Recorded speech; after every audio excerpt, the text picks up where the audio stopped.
In this particular question, we've been asked to find the fourth root of 81.9. You may be asking yourself, how does this particular question relate to the topic of differentials? Well, remember with differentials, what we're asking ourselves is, as we change our x's, how do our y's change? And we use dy as an approximation of that change in y, or delta y. Well, we know the fourth root of 81. We know the fourth root of 81 to be 3.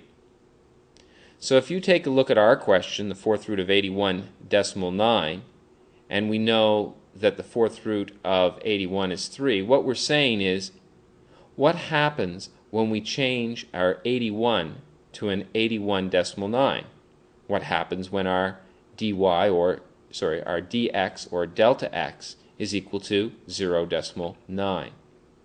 That's how it relates to the topic of differentials. Well, let's start by stating the function we're dealing with. The function is y is equal to the fourth root of x, or y is equal to x to the 1/4. What we're doing with this function is we're setting x equal to 81, and then we're changing that x by 0.9 so that it becomes 81.9. So dx is equal to 0.9. What we're going to start by doing is finding dy, our approximation of delta y. We can do the dy and delta y should be fairly close because our dx or delta x is very small. It's just 0.9. We'll start by stating our formula for differentials. Dy is equal to f prime x dx.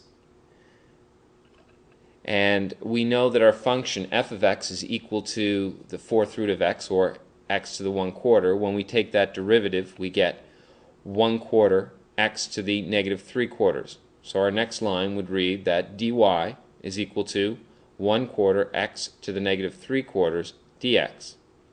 Now we're going to substitute in our values for x and dx. X is equal to 81 and our dx is equal to 0.9.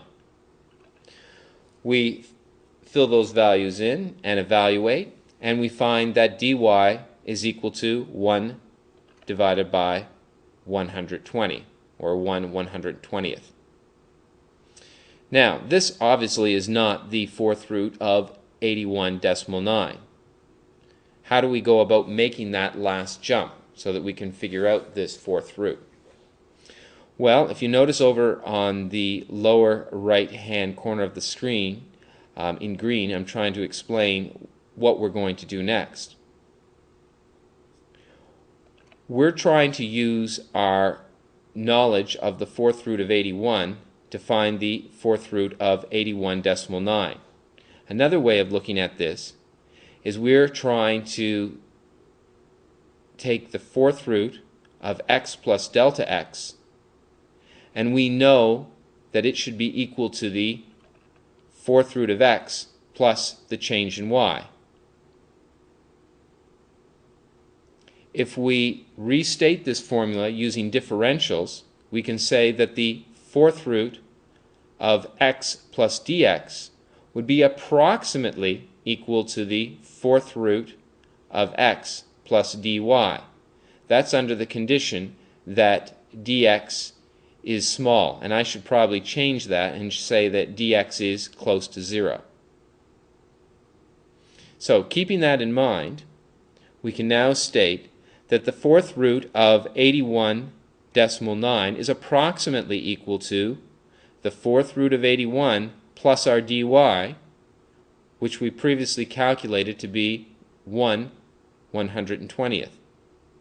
Therefore, the fourth root of 81.9 is approximately equal to 3 and 1/120th. Now, what I've done, just to check if I'm doing this question correctly, is I've taken the 3 and 1/120th, and using my calculator, I've expressed it as a decimal, and it's approximately equal to 3.008333. And then again, using my calculator, I found the fourth root of 81.9, and found it to be 3.00830. And what you'll notice is these two values are very close. With the next question, what we've been asked is if we can use differentials to find the fourth root of 93. Well, we know the fourth root of 81, it's 3, and we know the fourth root of 256, it's 4. Now, let's compare the fourth root of 93 and the fourth root of 81 first. You'll notice that our change in x's when we go from 81 to 93, or our dx's, are equal to 12. That value is not very close to 0. Then we look at 256 and 93. Well, the delta x or dx in that case is negative 163. This technique that involves using differentials allows us to use dy as an approximation of delta y if our delta x or dx is close to 0. That's not the case here. So the fourth root of 93 would not be a question that we could handle using differentials. In the third part of this example, we've been asked if there was an alternate method by which we could have found the fourth root of 81.9 and the fourth root of 93. And there is an alternate technique. It's the very last topic that we just taught, Newton's method. If we were dealing with the fourth root of 81.9, you would be saying to yourself, I'm looking for the 0 of the function y equals x to the 4 minus 81.9.